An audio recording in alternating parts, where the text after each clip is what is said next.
Today we have Yeldo and team dealing with noun clauses. Noun clauses, what are they? Let's listen to them and figure it out.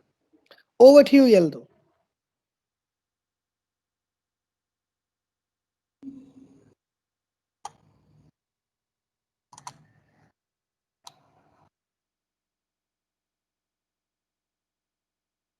बिल्कुल सही कहा। अब तुम शहर Is it audible, the video? Yes, Yeldo. Yes, Yeldo. Yes.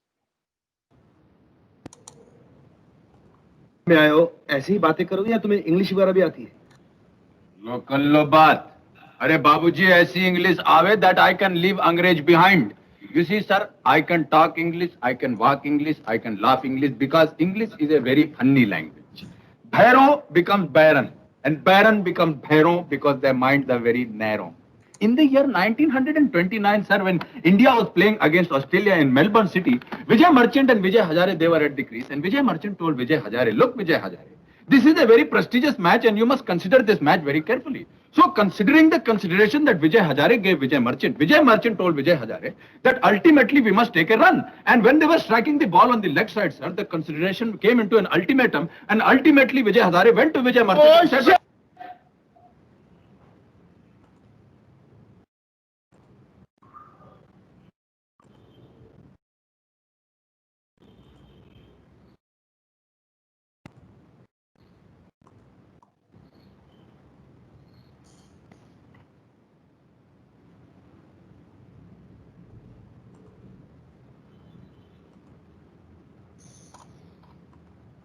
Yeah, just like we'll stop there. And just like Amitabh Bachchan said, English is indeed a funny language. And one of the main reasons for it being a funny language is grammar. So today, as part of Let Us Fine-Tune Merrily series, our group consisting of Felix, Jacob Ranjit and Jacob Tom, Vignesh and I Eldo would explain to you one of the most important parts of grammar, which is noun clause. So today we are going to discuss what are clauses, what are noun clauses, and the four different functions of noun clauses. Before we before we talk about what a noun clause is, we we'll see what exactly a clause is. Over to you, Felix. Thank you, Aldo. So, can you move it to the closest slide? Yeah. So, clauses are like a group of words that form a part of a sentence, and it contains a subject and a predicate. By predicate, we mean it's like a verb. So, what clauses are different from phrases is that phrases doesn't always give like a complete meaning to a sentence because it's not complete. Whereas clauses, it gives like a complete meaning. For example, you can see, I cannot remember what happened last night, so it gives like a complete meaning, right? Like apart from closures which is like stuck at half a point. So that's what closures are, and what the difference of it is from phrases. I'll do the next slide. So there are different types of clauses. There are independent clauses and there are dependent clauses. Independent clauses are like they stand alone and they can express like a complete thought. Like they can provide a meaning. Like even when the sentence is split apart and half of it is given, we still get a meaning. Well, when we look at the examples, we will get an idea. So like when I saw him, he was eating a rat. So he was eating a rat is like an independent clause. So it alone gives like a complete meaning. And for the second example, when I read a novel, I look for careful attention to detail. I look for careful attention to detail is like an independent clause, and it has a complete meaning even if it is taken out of a sentence. For the third, fourth, and fifth example, I want someone else to volunteer. It's easy, it's underlined. So can anyone volunteer from the viewers?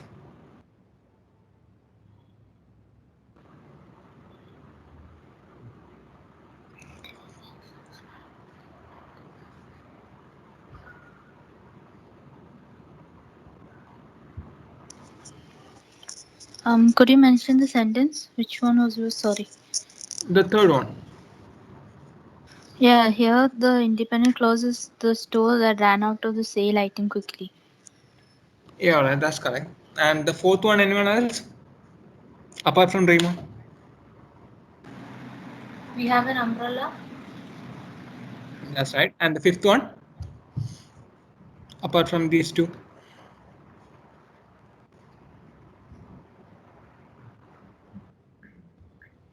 Mary will read is the independent clause. Exactly. So moving on, Aldo. So the next type of clauses are like the dependent clauses. Dependent clauses, apart from like independent, they are not independent. Like they do not provide like a continuous kind of meaning. They're like dependent on the independent clauses to provide like a complete meaning. So for for example, you see, when I saw him, he was eating a rat. So when I saw him, it's like incomplete, right? When we take it out of a sentence, it doesn't give like a complete sense to us. So, second example, when I read a novel, I look for careful attention to detail. When I read a novel, then it ends, it stops, like there's nothing left, and we cannot like understand what's the rest of it. The third example, because the supplies were limited, the store ran out of the sale item quickly. Because the supplies were limited, just we don't know what happens after that. And the fourth example, we have an umbrella because it's raining. Because it's raining is like a dependent clause, and it alone it doesn't like give like a complete meaning. So there are like different types of dependent clauses. There are like adverb clauses, conditional clauses, relative or adjective clauses, and noun clauses. I think we all learned about the first three, adverb, conditional, and relative. Now time to learn noun clauses. On to you, Aldo. Thank you, Felix, for explaining what exactly a clause is. And now let's jump into learning what a noun clause is. So by definition, a noun clause is a dependent clause that acts as a noun. Noun clauses begin with words such as how, that, what, whatever, when, where, whether, which, whichever, who, whoever, whom, whomever, and why. So basically, a noun clause cannot, if you remove the noun, it's act like a dependent clause. It is dependent on the sentence, and it gives us more explanation about the noun. കുറച്ചുകൂടി explain ചെയ്യും. Just ഒരു വാക്കാണ് നമുക്ക് ചിലപ്പോൾ അത് മനസ്സിലാവുന്നില്ല. So added information that helps us to understand things very easily. So these are uses. These are used when something when a single word or a noun isn't enough to explain the sentence. As our answer said, in all PPTs we have bolded or used italics to identify the clauses. So in exams, that won't be there. So we'll give you some tips to identify what are noun clauses when it comes to exams. Like there are four main tips. One, it contains a subject and a verb. Just like a sentence, these noun clauses, which is a dependent clause, would contain a subject and a verb. Are dependent clause. As I said earlier, noun clauses are a dependent clause. It functions as a noun in the sentence. Noun പണിയാണ് ഈ noun clauses. കുറച്ചുകൂടി വാക്കുകളുള്ള noun clauses ചെയ്യുന്നത്. And most importantly, it begins with words like that, when, or why, to name a few. Like I've shown in the previous slide, how, that, whatever are the main words that could be used to identify a noun clauses. So if we see a part of the sentence which begins with that or what, take a blind guess and that will be a noun clause. This is very easy to understand if you remember this tip. So I'll hand over to Vignesh to explain one of the functions of noun clauses. Yeah, thank you, Aldo. So let's get started with the noun clauses as a subject. So, as you see, the first sentence is just an example which says Sancho Plaza was a barber before he turned a follower of Don Sato. In the above sentence, both barber and follower are subject complements. Now, you may think, what is this subject complement? Subject complement describes the subject by completing the meaning of the linking verb between them.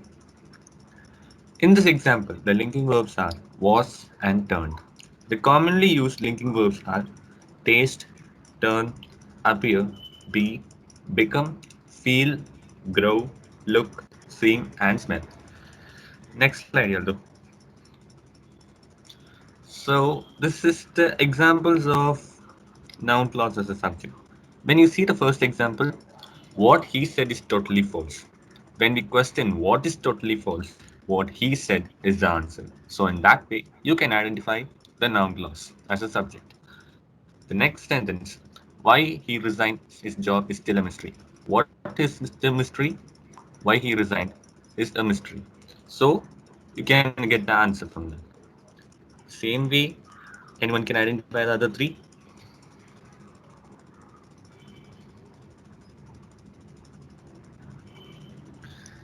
That diseases are God's punishment for evil doing? Yeah, it's correct. So the next one, Thank you.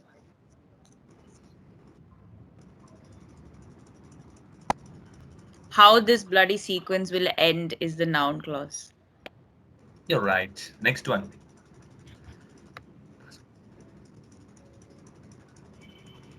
pattern Whether pattern he easy. will return the money is a which consider non-clauses as a subject.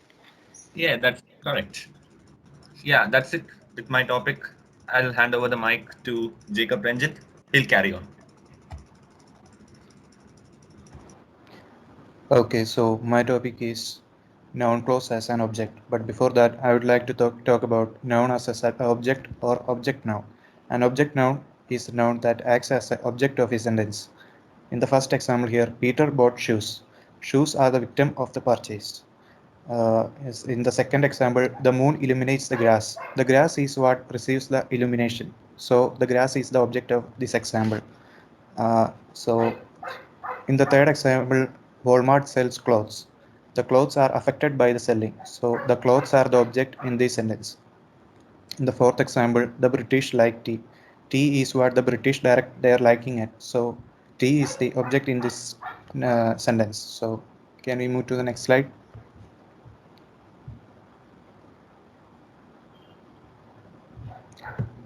Likewise, you can also use noun clause in place of a direct object. Uh, the object usually comes after your verb. For easier understanding of the same, we can use the method of questioning.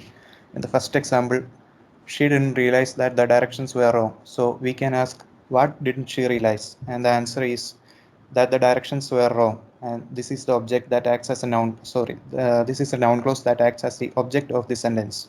So can anyone tell what are the noun clause that acts as an object in the second example?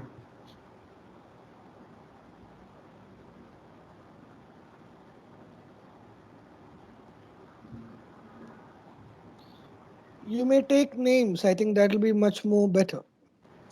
Uh, okay. Why the stove wasn't working is the object, Yeah. is the noun was acting as Yes. the object. Yes, it's correct. So in the third example, anyone?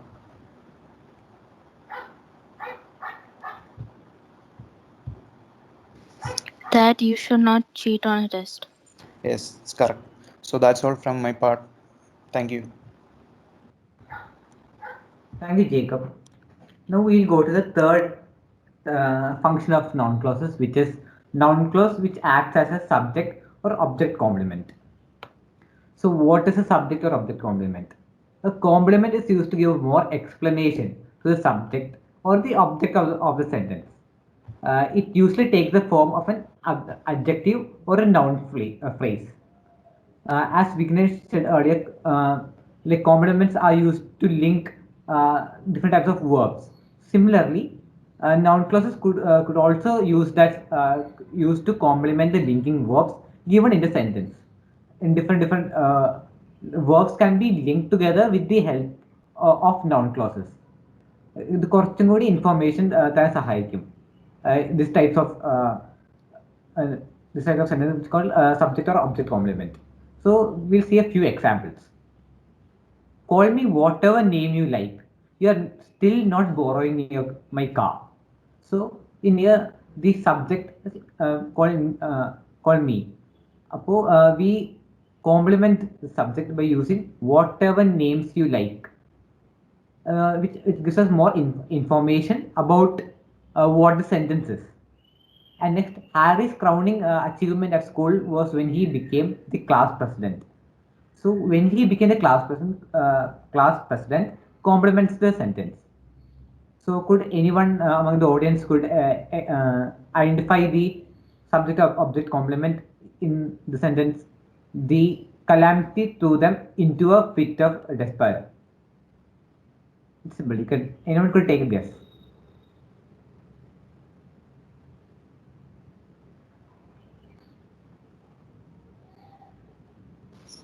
Into a fit of despair. Despair. Yeah, uh, Rima, you're correct. The next sentence, anyone? It seems that he had something to hide.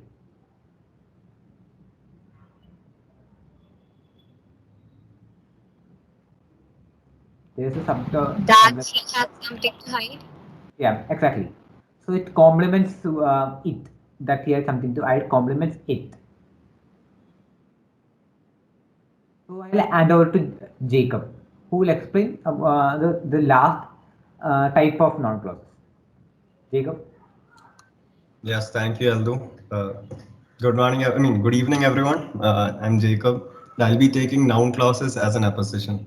Yaldo, next slide. Okay, the definition, the first one is when one noun follows another to describe it, the noun which follows is said to be in opposition to the noun which comes before it. Okay, that the first sentence sounds very confusing.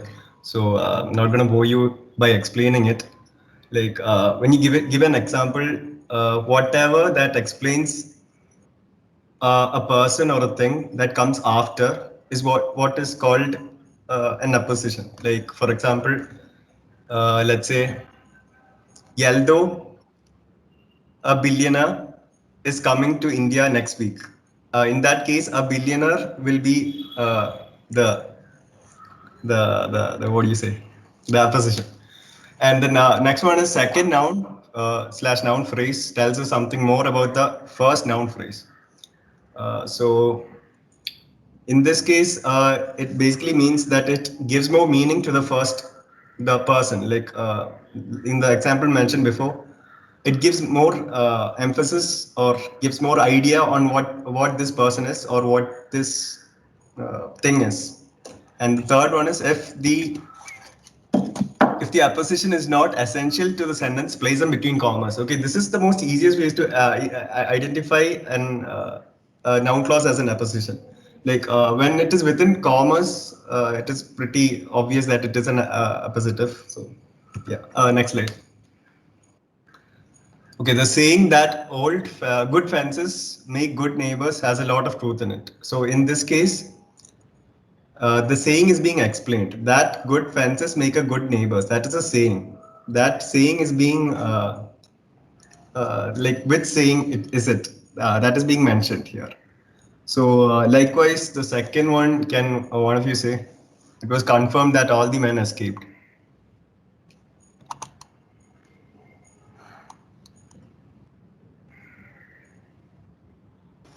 That all the men escaped is the opposition clause. Yeah, correct. Okay, the third one, the anyone else? The problem that you did not pick up the packages delays the entire production schedule. So, like the third point, the ones within the commas. Anyone? That you did not pick up the packages. Yeah. So that's the whole idea. Uh, Next slide. Okay. Yaldo, you're free to explain the rest. This is the same thing I explained with cartoons and animation. Yeah, so now you heard what Jacob said about what an apostille is. So we'll show you in the form of a cartoon that I found in the net while making the slide. So there's a sentence, Brad sneezed. That itself does not provide the more information. ആരോ തുമ്മി അത്രേ ഉള്ളൂ.